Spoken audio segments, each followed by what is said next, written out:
Welcome, and thank you for attending our session, Intensive Reading Intervention for Adolescents with Disabilities.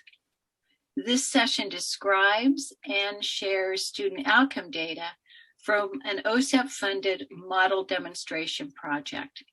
The project was designed to provide an intensive, multi-component reading intervention program for adolescents reading far below grade level. As noted, the content of this presentation does not necessarily represent the policy of the Department of Education, nor the endorsement by the federal government. Those who contributed to this presentation are myself, Sue Sears, my colleague and co-principal investigator on the model demonstration project, Dr. Vanessa Goodwin. Both of us are from California State University, Northridge, and Ms. Lindsay Young from the LA Unified School District. Lindsay was our collaborative school partner and our lead teacher in the model demonstration project. There are many challenges working with secondary students who are struggling readers. They've had a long history of struggling with reading and spelling. Their decoding continues to be effortful and slow compared to their peers. They have limited knowledge of academic vocabulary that crosses content areas. And most importantly, they're not understanding what they read.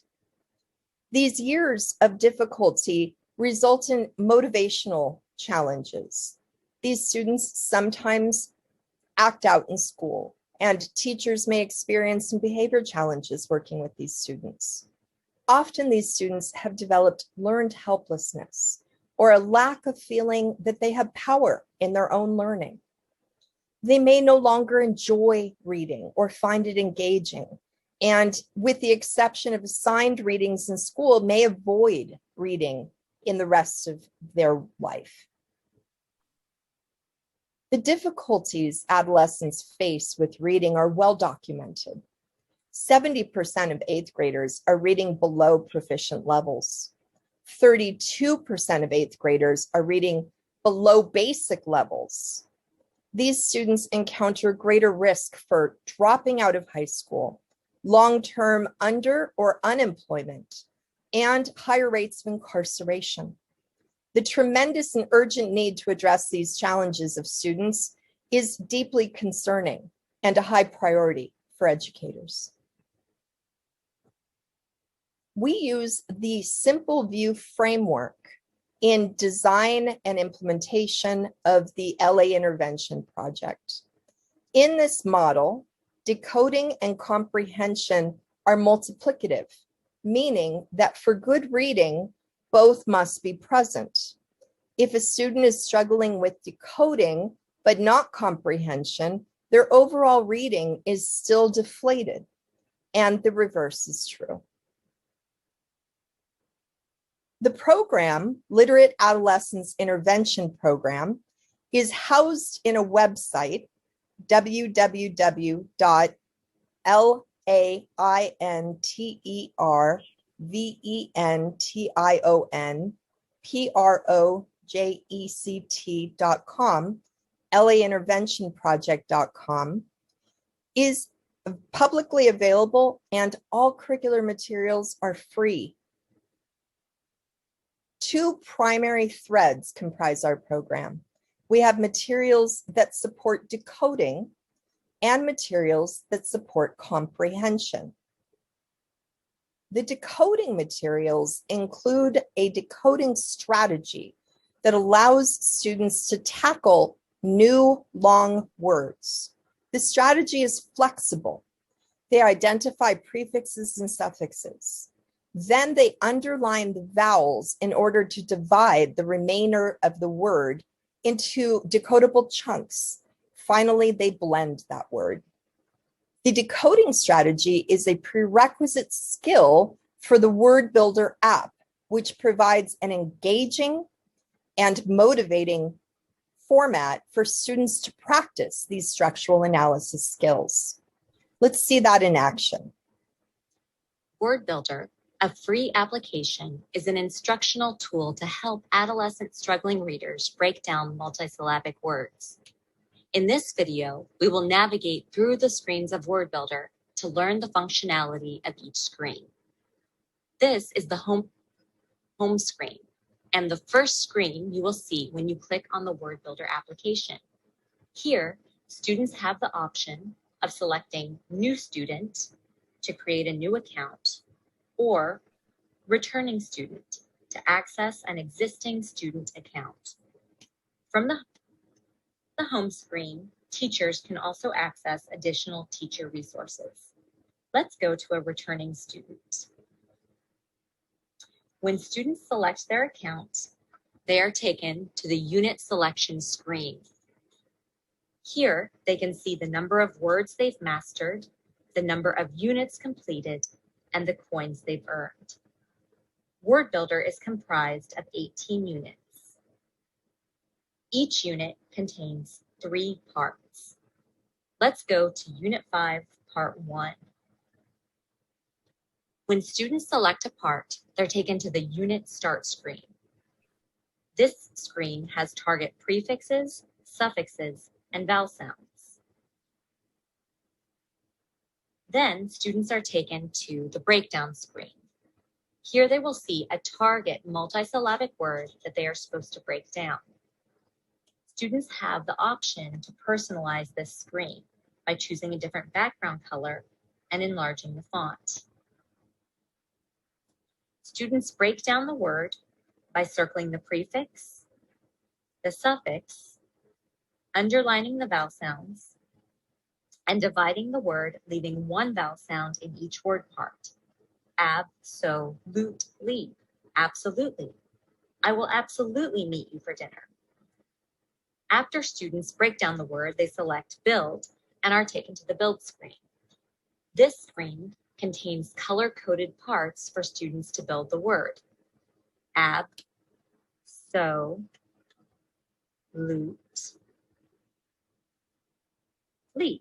Absolutely. Students then cover the word and spell it below. Absolutely.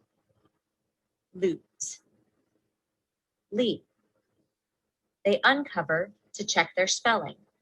Absolutely. Absolutely. If it's spelled correctly, they can check for mastery.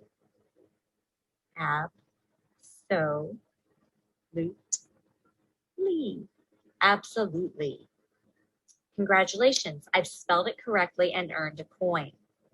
When I go to navigation, I can see the word selection, which shows me the words I've mastered because they appear in green. Here, I can also exit the unit. This takes me back to the unit selection screen. If I want to spin my coins, I select Spin Coins and I'm taken to the reward screen. Here, I have the option to purchase non-academic games as a reward when I have enough coins. If I want to exit the entire application, I click Exit. This is WordBuilder. WordBuilder can be found on the website www.lainterventionproject.com. Comprehension also has several materials.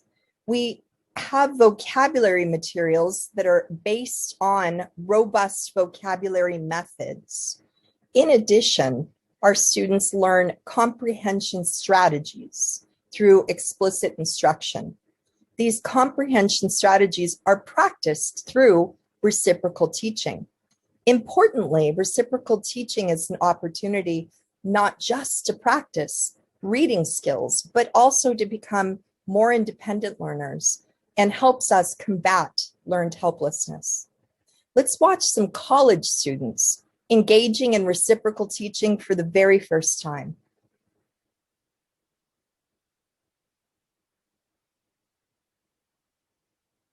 If I would have had this in high school, I probably would have done way better in English than I am. it.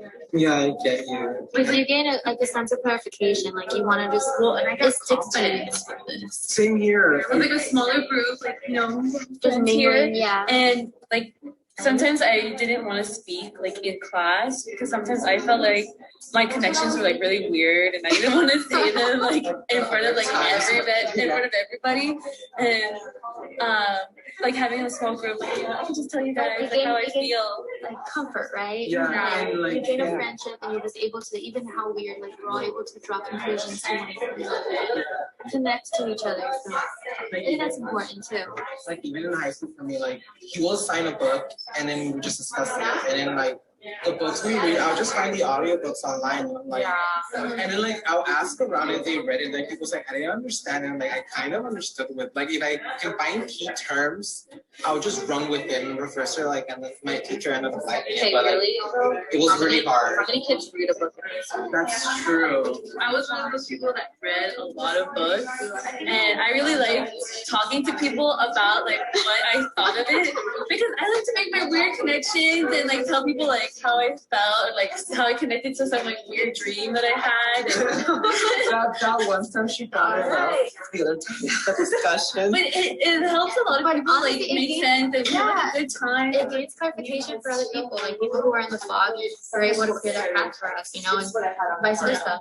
And that's what this discussion does. What it does, I mean, that's the intentions for us to gain confidence, for us to gain comfort with each other. And it kind of sticks to us, you know, even when we're alone, we're reading something, we kind of ask ourselves, okay, well, what did I get from it? What connections can I make? How can I clarify this? If I don't know what this means, what is it? The context clues, like what word does it mean? Yeah. So a little, like it just begins from proving things and then you carry it on by yourself in the future.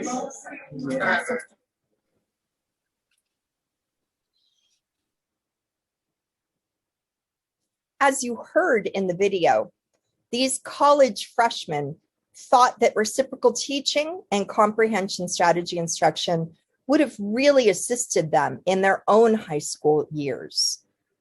These students discussed specifically the role of active engagement and collaboration as important factors to feeling both empowered and as though they are getting a stronger grasp of the material. The LA Intervention Project used high interest materials that were at grade level and were age appropriate. We included both fiction, such as Forged by Fire, and expository texts, such as the True Stories series. We believe that in addition to improving reading, these practices have increased our students' independence and made them accountable to each other in addition to the teacher. The curriculum that Vanessa has described and the materials that appear on the website were co-developed. We think this is really an important feature of the program by university faculty and by teachers, most particularly Lindsay Young, who was the teacher at the pilot site. It was funded through a model demonstration project, as we mentioned, which began in 2015 and was funded for 4 years through 2019 and a one-year extension beyond that. During the 2017, 2018, and 2018, 2019 years, the program continued to be implemented at the pilot site, which began in from 2015 to 2017. And then we added 2 replication sites in 2017-18 and 18-19. The intervention program was implemented in 2 credit-bearing classes, which were pre-existing at all 3 high schools, Strategic Literacy and English 9. And in this way, we did not jeopardize high school graduation for student participants. District-hired teachers implemented the program at all 3 sites. With support from the Model Demonstration Project and OSEP, they were provided professional development and received ongoing coaching. And in the last 2 years of the project, we collected student outcome data at all 3 sites on a total of over 100 students. We were collecting it all along, but the data we're going to report today are on years 3 and 4. As seen on this next slide, the high schools in which we worked were large and very diverse. The number of students receiving free and reduced lunch ranged from 58% to 77%, and the number of emerging bilingual learners from 12% to 15%. It's important to note that on average across all three sites, 50% of the students in the intervention programs were classified as English learners. As you all know, model demonstration projects and all projects federally funded must be evaluated. And of course, we wanted to know, did WordBuilder, did reciprocal teaching, did the selection of age-appropriate materials make a difference? And these are student outcome data from years 3 and 4 of the project. And for one specific measure, the Gray oral reading test, and a focus on the reading comprehension subtest of the Gray oral reading. Aggregated over the 2 years, significant beginning of end to year of end reading gains were found on subtests of the Gray oral reading: accuracy, fluency, and comprehension. They were looking just at the reading comprehension scores. Beginning of year to end of year for year 3 yielded a 0.38 effect size and a little tiny bit over a 1 grade level gain. For year 4, which also coincided with teachers implementing the program with a greater degree of fidelity, the significant gains from beginning to end of year yielded a 0.61 effect size and a grade level equivalent gain of nearly 1.5 years. When you consider that students entered 9th grade, and these were all 9th graders, reading at a beginning 3rd grade level, and at the end of the year at near to the end of a 4th grade level, that's a practical difference in the kinds of texts they are able to access. And in fact, teachers who implemented with the greatest degree of fidelity yielded 2-year gains. So what does this all mean? Well, first of all, we think these results are encouraging. We think it's noteworthy that the project was able to achieve a 0.61 effect size for reading comprehension. When you compare that with other studies with secondary students, it's strong. We also think it's important that the program was implemented by secondary classroom teachers hired by the district. That means it's feasible to implement this kind of a program. Certainly professional development is important and coaching is important as well, but this finding is also encouraging, I think. And it was a program which did not, and importantly, did not interfere with students' completion of high school graduation requirements. Overall, we believe that it's possible to implement a program such as ours, an intensive reading intervention program in high need schools. As suggested by Vaughn and others, high school is not too late to intervene to enhance reading outcomes. Questions, visit us, email us, and please do visit the website. It houses many materials which we think are practical and useful for secondary teachers. Thank you for joining us.